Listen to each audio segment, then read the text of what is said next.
Hello viewers, welcome back to the menstrual cycle. We started off with menstrual cycle part 1 in the last lecture talking about the endometrial cycle, and today I am here to talk about the ovarian cycle and the conclusive part of the basics. Later on we will shift to the clinical aspects of the menstrual cycle. I hope all of you have followed that endometrial cycle. Now let's talk about the ovary and how the ovary works, about the hormones and how they act. This is a basic diagram where you find that this is the ovary and this is the part of the uterus what we are seeing. This is serosa, this is myometrium and this is the endometrium, showing the early secretory changes, right? Tubular glands, remember? So, from here what we see that from the ovary during the ovulation this ovum is released, and then it goes here, here and here and goes to the endometrium. If there is a pregnancy, it will get implanted, otherwise there is loss of this ovum. The take home message from this slide is that I will be telling that this thing is a secondary oocyte which is being released at the time of the ovulation. And as we know that the fallopian tube has 4 parts. Generally, if the fertilization is going to take place, it is going to take place in the ampullary portion where your final division is completed. So, if it is a fertilized thing, then the zygote is going to come inside, and if it is not, then a secondary oocyte will be going in this direction, and then there will be menses. Okay? Now, how will we define the ovarian cycle? What are the basic and major components of these ovarian cycle? So, definition of an ovarian cycle is the development and the maturation of a follicle. Everything I will be talking about in detail in this lecture, but these points are very important. You should keep them in mind and remind yourself every time you are giving some viva or you are talking to some person about the ovarian cycle, that development 1, maturation 2, ovulation 3, formation of corpus luteum 4, its degeneration. These 5 steps are important to make an ovarian cycle. An ovulatory cycle will consider all these 5 things, and these generally occur in 4 weeks. So, the 4 weeks time or 28 days of a normal menses is because of this ovarian cycle. Now, this is the general structure of an ovary, that how things are going. So, things generally start from the primordial follicles. We will be talking about them, that they are coming from which place and how they migrate. But primordial follicles in the germinal epithelium, they keep on changing. It takes round about 86 days or around 86 to 90 days for these cycles to complete this whole cycle. From primordial follicle to the primary follicle, and then it becomes an oocyte. Oocyte grows and then this is a mature Graafian follicle. The medullary part is generally the blood supply. The central portion of the ovary or the medullary part is generally the blood supply, and the outer one or cortex shows the changes of ovulation. From primordial, primary, then the oocyte is converted into a mature Graafian follicle, and then see the ovulation is taking place. The ovum is released and then the changes, the luteal changes are taking place, and there is a development of corpus luteum. There is deposition of fat and the color changes to yellow and it becomes a corpus luteum. If it is a fertilized cycle, that is a pregnancy is there, so this corpus luteum persists. But if it is a non-pregnant cycle, so this corpus luteum will turn into corpus albicans, the yellow color. The luteum is yellow, changes into alba, alba means white. So, all of the fat goes away and it becomes senile and it becomes white. It is generally an overview of the morphology of an ovary. Where is the cortex, where is the medulla, and mainly the changes are taking place in the cortex. Now, we will be studying it in detail. theoretically, that how the follicular growth and atresia takes place. Number one is germ cells. Germ cells, they migrate when the infant is basically is in intrauterine life, that is inside the womb of the mother. At that time the germ cells are migrating to the germinal epithelium. Then it gets converted into a primordial follicle. Then the cyclical maturation or the ovarian cycle is going to take place in this primordial follicle. One out of a cohort of follicles will convert into a Graafian follicle or the dominant follicle, and then that dominant follicle will undergo ovulation, corpus luteum and atresia, right. I hope atresia is something that we know, that they disintegrate and degenerate. The germ cells migrate from the endoderm of the yolk sac in the region of the hindgut. So, in the 5th month of your intrauterine life, when a baby girl is inside the mother's womb, the germ cells are migrating. So, the maximum number of germ cells you will find in the 5th month of intrauterine life, that is around 6 to 7 million.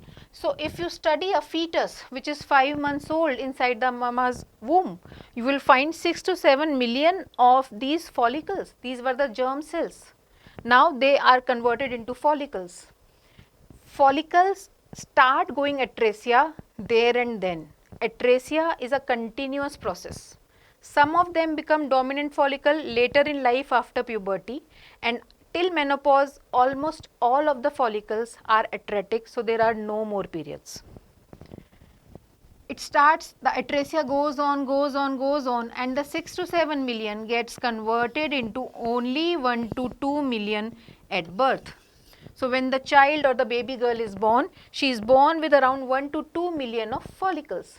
The atresia goes on, and at puberty you will find only 4 to 5 lakh, and the atresia will go on, and only 400 to 500 will become dominant and they will ovulate, and rest all of them are deemed to be atretic. Initial recruitment of follicles is not dependent on hormones. It is a very important statement. What does that mean? That means that during a cycle, a menstrual cycle, the initial recruitment of the follicles, FSH independent. What cohort of follicles are going to be selected, no one knows. But the initial thing is not dependent on hormones. This is one thing. The other take home message, which is very important, that the primary oocyte at puberty is arrested in the meiosis 1 diplotin stage. What does that mean? That the primary oocyte, as we have read earlier also, there are two types of division, mitotic division and meiotic division. Mitotic divisions are generally occurring in your somatic cells, where the same number of chromosomes are being produced. But in reproductive cells, in these germ cells, there is always a meiotic division, that you need to halve the number of the chromosomes. So, that meiotic division is not completed in one phase, it is a staged division, right. So, the primary oocyte, it is arrested in meiosis 1 diplotin stage till LH surge happens. LH surge, as I talked in the endometrial cycle, is very important for the ovulation to take place, for the secretory changes in the endometrium to take place. So, the LH surge causes the meiosis 1 to complete, and the primary oocyte gets converted into a secondary oocyte, and your first polar body is released. These two statements you should it should be by heart whenever is asked to you, that the primary oocyte is in meiosis 1 at the time of puberty, and the initial recruitment of follicles is hormone independent. Now, we will be studying the morphology of the oocyte. It is a generalized overview. It is not the exact detailed diagram, but we should know that what I was talking about, the primary oocyte will be in division. This is the chromosomes, can you see? It is the diplotin stage of meiosis 1 and it is being arrested over here. And then Once it is complete, the first polar body is released and the chromosomes are here. So now it is become the secondary oocyte. So once it is in secondary oocyte, the division starts, but it is not complete till the sperm is there. So the secondary oocyte, the division will be complete only if it is fertilized by a sperm. When the sperm penetrates the zona pellucida and at the time of fertilization, the final division takes place and the second polar body is released. Something about the development of the Graafian follicle. As we know that the primordial follicle and the primary oocytes, they are very small in size, around 50 micrometer. And some of these follicles, a cohort, like a group of these follicles, not under the influence of any FSH or any hormone, they are selected, recruited in every menstrual cycle initially. Once they reach around 5 mm in size, then they become FSH dependent. So only single oocyte from them is going to become a Graafian follicle. All of the rest will undergo atresia. So the size will increase from 50 micrometer to 20 mm. This 20 mm is important because if you will study in sonography studies, or if anybody asks you in Viva or anywhere that at what size ovulation is going to take place. So it should cross a mark of 20 mm. After 20 mm, ovulation can take place anytime. Something about two cell, two gonadotropin theory. It is a bit confusing, but a single diagram, if we understand it well, then it says it all. What is that? There are two types of important cells inside that Graafian follicle. One is granulosa cell, the other one is theca cell. I will be showing the diagram of a mature Graafian follicle, but the granulosa cell is under the influence of FSH, whereas the theca cell is under the influence of the LH. And yes, FSH induces the receptors of LH on these theca cells, right? So there are two cells, one is granulosa, one is theca. There are two gonadotrophins, FSH and LH. There are some important properties. What are they? There are three enzymes. One is 17 alpha hydroxylase, second one is 70-20 lyase, and the third one is aromatase.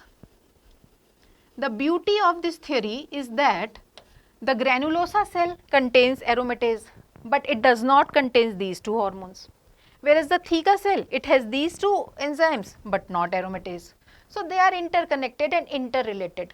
If any one of them will not function, there will be deficiency of one or the other hormone. Now what happens? Under the effect of LH, cholesterol is converted to progesterone. It is a very important take home message that every steroidal hormone, every sex hormone, the hormone will form from cholesterol. So every reaction will start from cholesterol. Cholesterol needs to be converted to progesterone, which in turn is converted into testosterone. All of this thing happens inside the LH, right? But some of the progesterone is released inside the circulation. Some of the testosterone is released inside the circulation.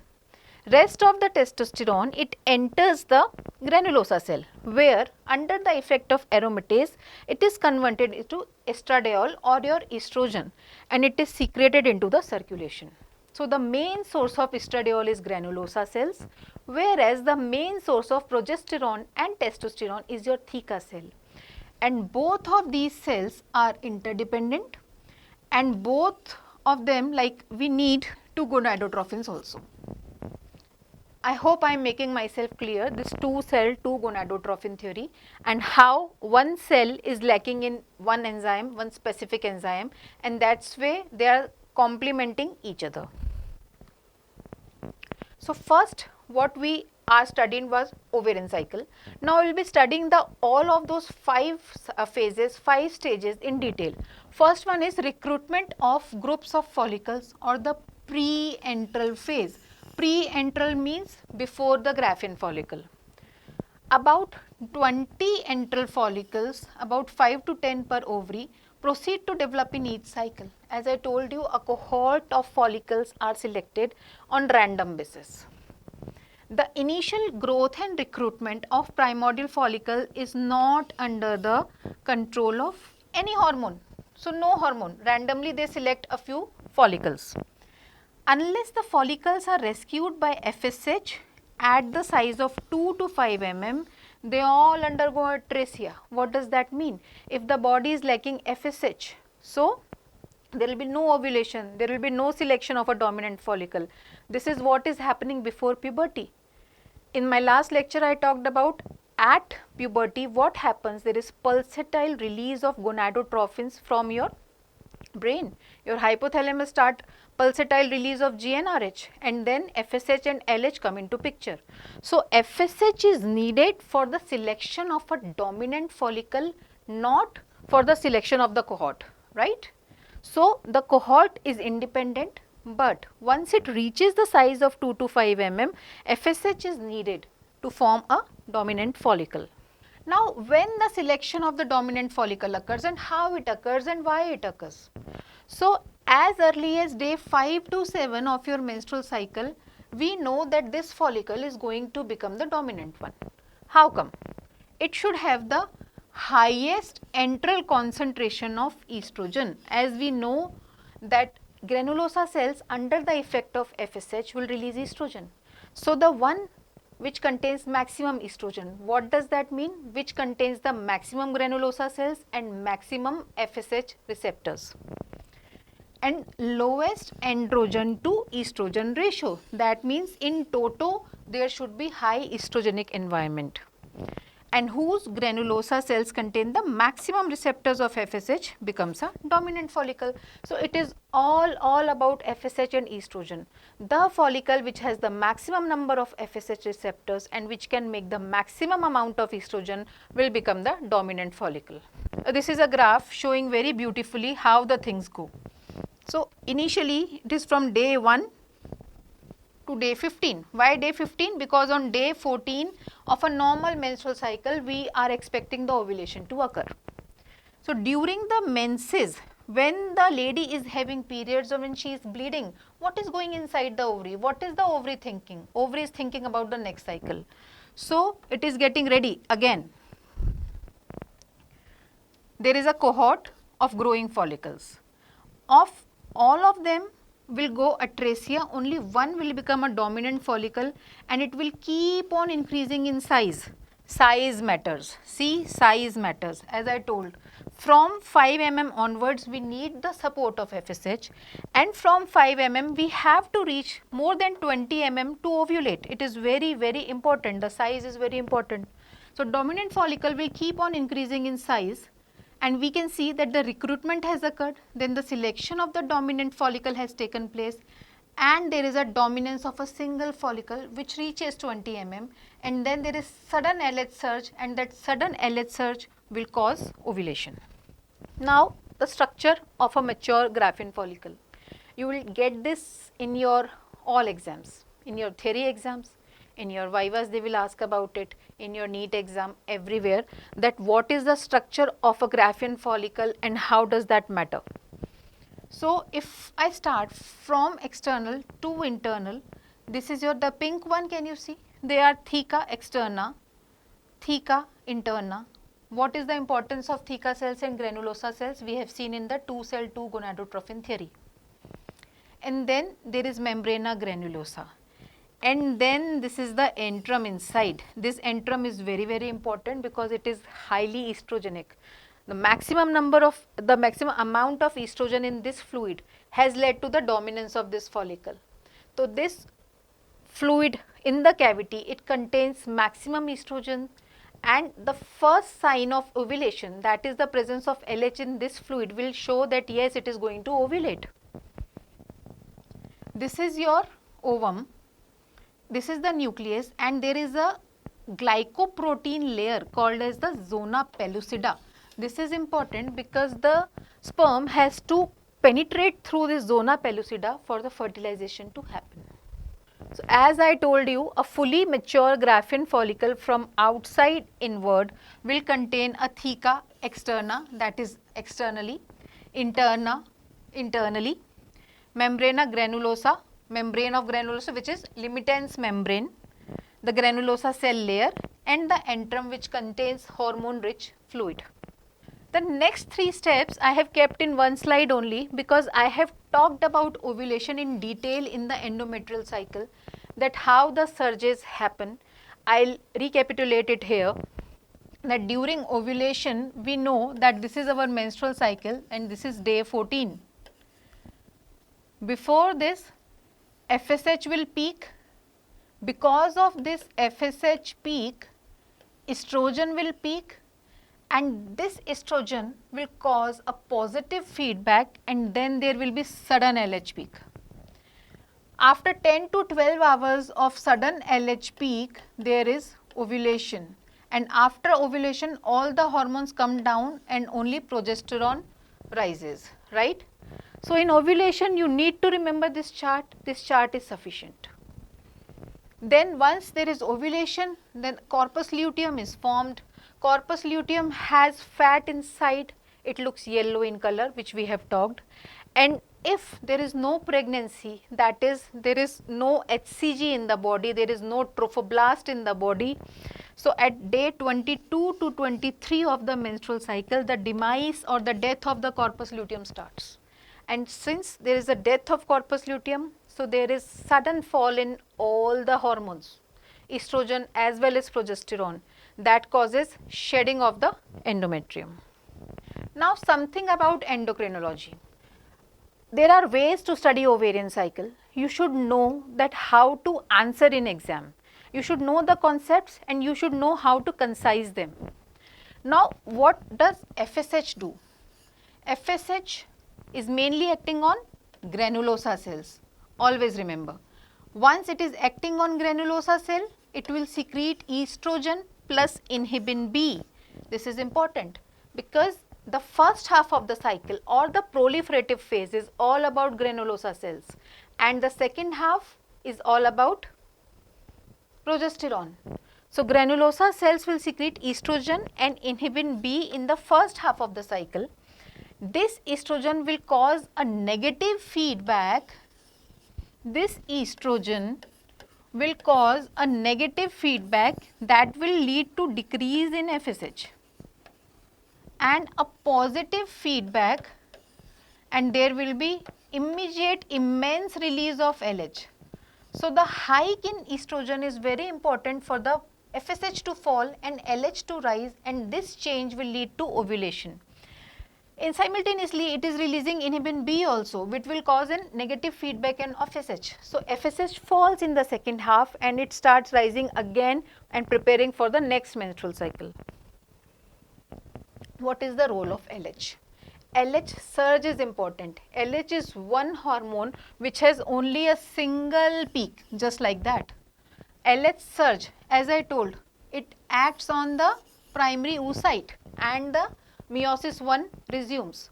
Since it resumes, the ovulation occur. What does that mean? That your primary oocyte is converted into secondary one, right? Or your Graafian follicle, it becomes your corpus luteum. It all happens because of the LH. The other function of LH, what does the LH do? LH acts on your theca cells, as we have read already, and these theca cells, they will release androgens. These androgens then enter in your granulosa cells according to the gonadotropin theory, and under the effect of aromatase they get converted into estrogen. So LH is important for the further rise of estrogen. Now what are the hormones which are being secreted by the corpus luteum? So what does the corpus luteum do, and why is it called corpus luteum? Because it is yellow in color, it contains fat, right? It is mainly for pregnancy because we want progesterone. Progesterone is a quiescent hormone. Quiescent hormone, it causes your uterus to become quiet, that a pregnancy is going to happen. So the main hormone is progesterone. Gest means gestation, pregnancy. estrogen in small quantities and inhibin A definitely. So in first half of your menstrual cycle we find that the mainly inhibin is B, whereas in second half it is the inhibin A. Okay. What happens if there is no pregnancy? Then after 22 to 23 days it starts falling, the progesterone starts falling. But if there is pregnancy, as we know that the implantation occur on day 8th, what does that mean? See, it is coinciding day 22 to 23 and the time of implantation. So if there is a pregnancy, the implantation has occurred, then cytotrophoblasts are there, syncytiotrophoblasts are there, and they start secreting HCG. So the initial phase of corpus luteum they are maintaining, but if there is no HCG it will go into demise, and if there is HCG it will continue as the corpus luteum of pregnancy. It suppresses the FSH and LH and brings about secretory changes. So the main function of all these three hormones is that the second half of the cycle is devoid of FSH, is devoid of LH, because we maintain a quietness. We want a pregnancy to happen, but once it regresses, FSH and LH start rising. And the secretory changes are brought about in the endometrium, preparing for a pregnancy, for decidualization. See, corpus luteum of pregnancy. These are only the take home messages that in a non-pregnant female, the hormone which will maintain the corpus luteum is LH, what I was talking about. In a pregnant female, it is HCG and the source is trophoblast. The lifespan, in a non-pregnant female, the corpus luteum is going to die in 10 to 12 days. For 10 to 12 days, it will wait for the zygote to come. In a pregnant female, up 10 to 12 weeks. After 10 to 12 weeks, the placenta will take over the job of the corpus luteum. And the hormone that protects corpus luteum from undergoing luteolysis is your HCG. In toto, this is the sufficient thing. There are 4-5 things which you need to keep in your mind, and your whole ovarian cycle, endometrial cycle, menstrual cycle is done. What is that? Start from the ovarian cycle. Growing follicle, day 14, ovulation occurred, corpus luteum, if degenerates, corpus albicans, and then once there is corpus albicans, the bleeding starts. What about the body temperature? The basal body temperature gets a hike at the time of ovulation. So the progesterone is a thermogenic hormone. So if there is a progesterone in the body, what it will cause? Rise in basal body temperature, which is a sign of ovulation. Anterior pituitary, FSH, the FSH peak, there are two peaks of FSH. The initial peak is for the dominant follicle to form. The second peak is for the LH surge to occur. The LH surge is important here. That will cause the ovulation, which is shown by the dotted line. What about the hormones? Estradiol again has got two peaks. One is from the granulosa cells, right? After this estradiol, there is a sudden peak of progesterone also, and the LH surge is there. And the second peak of estradiol is here, which is a bit of plateauish, a small peak. It is because of the corpus luteum. But progesterone will show only a mound over here in the secretory phase, which is by the corpus luteum. And the uterine cycle or the endometrial cycle, the first half is follicular phase, the second half is luteal phase. This is a proliferative phase, this is your secretory phase, and as you can see the changes, initial proliferation is smaller, but the later you can see the corkscrew shaped secretory glands which we have talked about. One thing that is important, that this endometrium has to be primed by estrogen for the progesterone to occur. So that's why we are not prescribing only estrogen in a patient with the uterus intact, because only estrogen will keep on going proliferative changes without any secretory changes. One slide, your menstrual cycle is done. And today I am here to tell only these things about the ovarian cycle of the menstrual cycle, and I will be coming back with the clinical aspects of the menstrual cycle. Thank you so much.